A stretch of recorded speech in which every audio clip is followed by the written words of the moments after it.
लग्नानंतर होईलच प्रेम या मालिकेमध्ये आपण पुढे पाहणार आहोत की नंदिनी ऑफिसला चाललेली असते आणि ती म्हणते, आई मी ऑफिसला आज लवकर जाणार आहे. तर मानिनी म्हणते, तू ऑफिसला का लवकर जाते? तू जीवाला टाळण्यासाठी असं करतेस का? तर नंदिनी आईंकडे बघतच राहते. इकडे किचनमध्ये मानिनी काकू पार्थसाठी खिचडी बनवत असतात. तेव्हा काव्या तिथं येते आणि म्हणते, काकू मी पार्थसाठी खिचडी बनवू शकते का?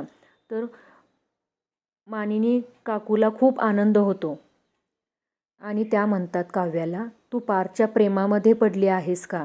तर काव्या काकूंकडे बघतच राहते. तीही विचारात पडते, आपण खरंच पार्थच्या प्रेमात पडलो आहोत का?